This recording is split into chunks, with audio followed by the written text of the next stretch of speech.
Hello once again, individuals, and welcome to another episode of the Kerbal Space Program. I am the Bagel Rabbit. My microphone's name is Sam. I don't know if you've noticed, but I actually did new channel art. The first person to have noticed was a guy named Sean Jacobs. Thank you very much for noticing, Sean. To celebrate your noticing, I will give you an e-cookie here. Alright. So today I am showing off two aircraft that are on very different ends of the spectrum. One of them has the largest engine possible with the smallest plane possible. The other one has the smallest engine possible with the largest plane possible. Did I get that right? I don't think I did. Anyway, you can sort of see what's going on here. This one has an absolutely enormous engine. It's that new turbofan engine that's new with Kerbal Space Program 1.0.5.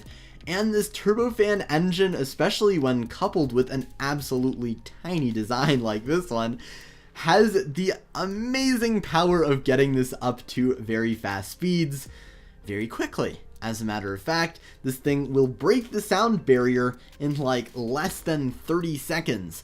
We're at the 25-second mark about now, and we're pushing 300 meters per second. Which is nice. I mean, if you want to get going somewhere very, very quickly, I guess this is the plane for you. In spite of this being an absolutely absurd design, too, I really enjoy it. It is a fun thing to fly around, and it is legitimately an enjoyable plane. I didn't think that it would be this good, because of course I basically just took an engine and slapped other parts onto it until it flew. But despite my poor design skills, it ended up being a surprisingly good-looking and surprisingly effective aircraft. And as you can see, it also glides very, very well. I have no idea why this thing glides as well as it does. Its stall speed is only like 40 or 50 meters per second. And yeah... This is one of those planes that just blew me out of the water on account of how good it was. Not because I was expecting it to be good, but because I was expecting it to be bad and was pleasantly surprised. So now as we brake to a halt, which might be a little bit difficult considering all of the obstacles that are around here, I will show you my next design. Let's go. And here we are, presenting the other logical extreme. This plane is so large that you can actually see it all the way from up here.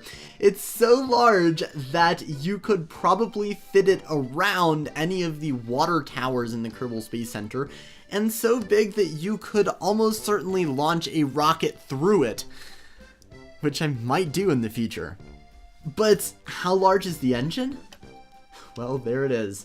This plane has an absolutely minuscule engine for its size, making it, in my opinion, almost more absurd than even the previous design. But can it fly? The answer is yes, although it takes a long time for it to get up to speed, especially comparing it to the other design.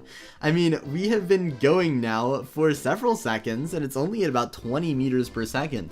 Fortunately, this thing does take off at about 30 meters per second, although I do want to get it up to 35 just to be safe. 33, and it's close enough.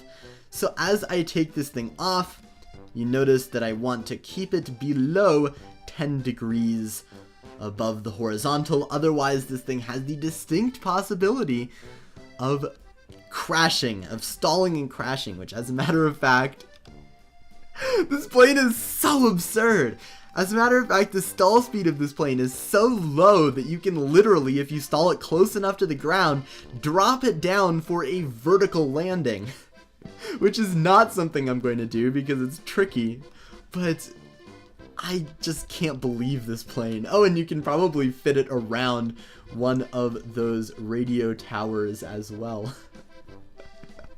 I love this plane. It's really, really neat. But I guess I'm not going to be doing anything too significant with it because it takes a long time for it to do anything. And trying to get it to do stunts is not but impossible because of its incredible underpoweredness, I guess you could say. Yep, this is what happens when you make a plane out of almost completely wings, ladies and gentlemen. So now as I try to land this thing at the lowest speed possible, which you can see we're at 35 meters per second and still staying in the air with no real loss of lift. We're below 30, we're below 25 now. We're still just going. We're at 20 meters per second, still in the air, 15 meters per second, and we lose lift at 15 meters per second. God, this plane is cool. Thank you very much for watching this stupid video. Have a wonderful day. Like, favorite, subscribe, and share, please, if you feel like it. And I will see you next time with another episode of the Kerbal Space Program. Peace!